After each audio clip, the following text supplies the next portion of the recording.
বন্ধুরা, কী অবস্থা, কী খবর আপনাদের? আমি আছি মাল্টা সেন্ট জুলিয়াসে।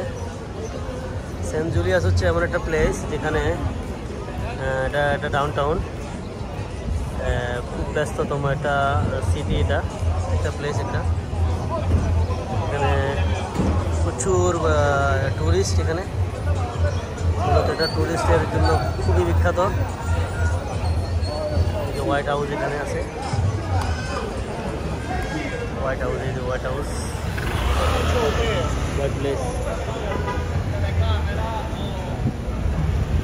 প্রচুর মানুষ এখানে, বড় বড় বিল্ডিং।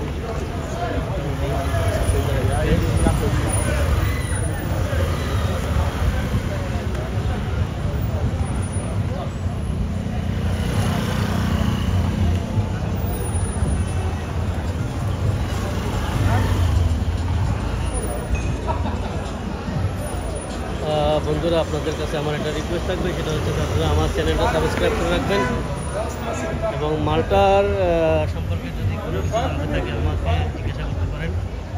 আমি 4 দিন আগে আসছি মাল্টাতে আসি। আমি আমার নিজের ভিসা নিজে প্রসেস করে আসছি। কোনো দালাল, কোনো কাউকে কিছু দিয়ে, কোনো এজেন্সি, কোনো ব্রোকার, কারোর কাছে আমি যাই নাই। আমার সব কিছু আমি নিজে করছি। এই যে মাল্টার ভিসা প্রসেসিং। আপনাদের কারো যদি মাল্টার ভিসা প্রসেসিং সম্পর্কে কোনো কিছু জানতে চান তাহলে আমার সাথে যোগাযোগ করতে পারেন এবং মেসেজ দিতে পারেন। সম্পূর্ণ free, no service charge, nothing. As a friend হিসাবে আমি আপনাদের সবাইকে বলবো, মাল্টা থেকে আপনারা কীভাবে আসবেন, কী হয়, কী লাগে না লাগে, সব ধরনের প্রসেস আমি নিজে যেহেতু করছি, আমার নিজের এক্সপিরিয়েন্স। আমি কোনো দালাল, কোনো কারো কাছে যাই নাই, ঠিক আছে? আমি নিজেরটা নিজে করছি। তো আপনাদের যদি কারো ইনফরমেশনের দরকার হয় আমাকে মেসেজ দিতে পারেন, আমি আপনাদের মেসেজের রিপ্লাই অবশ্যই করব। আর হচ্ছে যে মাল্টা আসলে একটা খুব সুন্দর জায়গা, কিন্তু এটা হিল ট্যাক্স, মানে উঁচু নিচু পাহাড়, ছোট ছোট রাস্তা, ওয়ান ওয়ে, তো এই সব কিছু মিলাই আসলে সেই বিউটিফুল একটা কান্ট্রি। আর সবচেয়ে যেটা মানে আমি ফিল করতেছি সেটা হচ্ছে ওয়েদার ইজ ভেরি ওয়ার্মিং। এখানে কোনো গরমও নাই, ঠান্ডাও নেই। এখানে জাস্ট এখানে শুধু নর্মাল টেম্পারেচার। তবে আমি যেটা ফিল করতেছি সেটা হচ্ছে যে রাতটা অনেক ছোট। এখন বাজতেছে কয়টা? এখন প্রায় 8টা, রাতের 8টা বাজছে। তো এই 8টা বাজেও কিন্তু এখনও পর্যন্ত দেখেন কোনো সূর্য অস্ত যাওয়ার কোনো নাম নেই। সূর্য এখনও পর্যন্ত আছে, কিন্তু রাতটা অনেক ছোটো। আবার দেখুন যে ভোর 6টা বাজে, 4টা বাজে, 4:30, 5টার দিকে ও আবার কি হয়ে গেছে, আপনার সানসেট হয়ে গেছে। এ হচ্ছে দেখেন, এটা আমি একটা জায়গায় আসছি, এখানে সেন্ট জুলিয়াস, এটা এই জায়গাটার নাম। তবে যে এখানে কিন্তু ভালো চলে বল্ট একটা হচ্ছে যে ট্যাক্সি সার্ভিস। এখানে উবার, বল্ট, ই ক্যাব, এই ধরনের সার্ভিসগুলো খুব ভালো, মানে খুব বেশি মানুষ ব্যবহার করে ডাইরেক্ট ট্যাক্সির চেয়েও। ছোটো ছোটো রাস্তা, ছোটো ছোটো গাড়িগুলো সবগুলো ছোটো ছোটো। আমরা যারা দুবাইতে ছিলাম, দুবাইতে তো মোটামুটি সব ধরনের গাড়ি এখানে দুবাইতে ছিল, কিন্তু এখানে না। এখানে বেশিরভাগ ক্ষেত্রে এই যে ছোটো ছোটো গাড়িগুলা, এই যে সাইজের গাড়িগুলা, সবগুলা এই সাইজের গাড়িগুলো এখানে আপনি দেখবেন। এখানে সবগুলো গাড়ি দেখেন একই সাইজের গাড়ি, ছোটো আকারের গাড়ি। কারণ এখানে রোডগুলো ছোট ছোটোর কারণে এখানে ওই গাড়িগুলো ছোট হয় আর কি।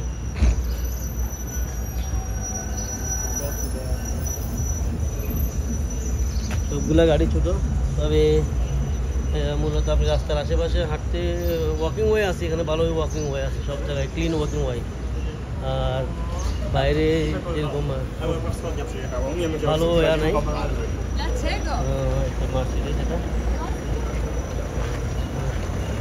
তবে ইলেকট্রিক গাড়ি আছে এখানে, প্রচুর ইলেকট্রিক গাড়ি আছে, এবং রাস্তার পাশে ইলেকট্রিক লাগানো আছে, চার্জার লাগানো আছে।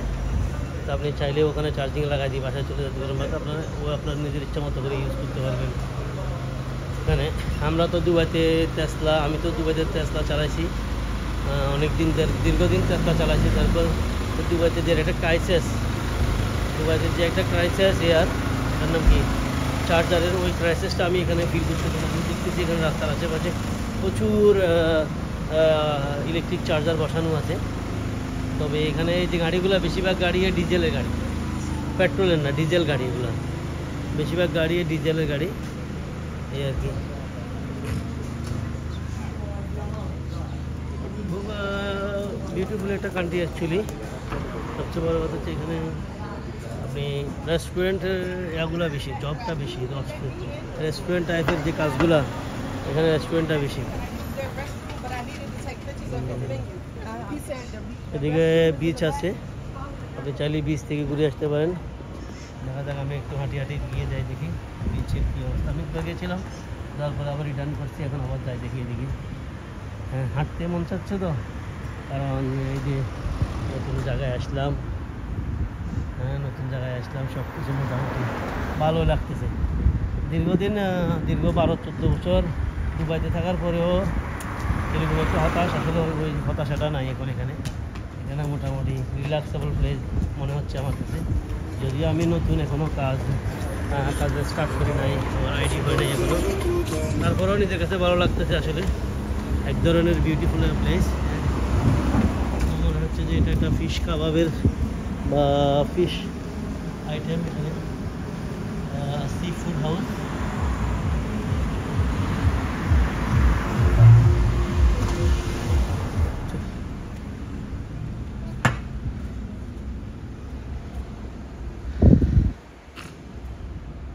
তবে জায়গাটা কিন্তু পুরা মালটাটা আমি ঘুরে দেখলাম আজকে 2 দিনে আমি অনেক ঘুরে ঘুরছি।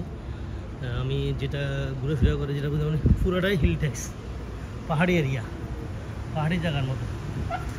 এইদিকে নিচে নেমে গেছে, ওদিক দিয়ে উপরে উঠে গেছে, আবার এই আর কি দ্য ওয়েস্টিন। এটা হলো মালটা ওয়েস্টিন হোটেল।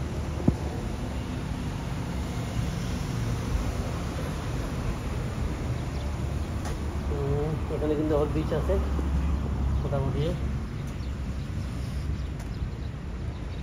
পাশেই বিচ, পুরাই সমুদ্র। এখানে চারোপাশে সমুদ্র, আপনি যেদিকে যান না কেন 1-2 কিলোমিটার মধ্যে আপনি সমুদ্র পাইবেন। এবং বিচগুলো আসলে মোটামুটি খুব সেই লেভেলের বিচ এগুলো। তারা বিচ পার্ক করে রাখছে এখানে, বিচ পার্ক অনুযায়ী এয়া হচ্ছে, মানে সবাই যাচ্ছে, আড্ডা দিচ্ছে, ক্লাব আছে এখানে, বিচ ক্লাব আছে।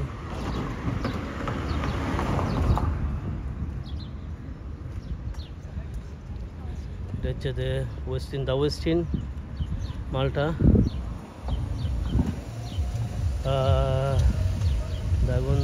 দাগনহারা রিসোর্ট।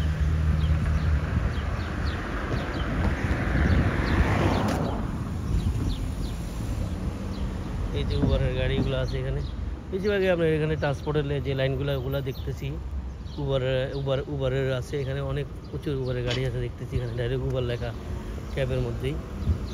আর হচ্ছে যে বোল্ড একটা ট্যাক্সি আছে ওটা, আর একটা সি ক্যাব একটা ট্যাক্সি আছে, সবগুলো এগুলো আর কি।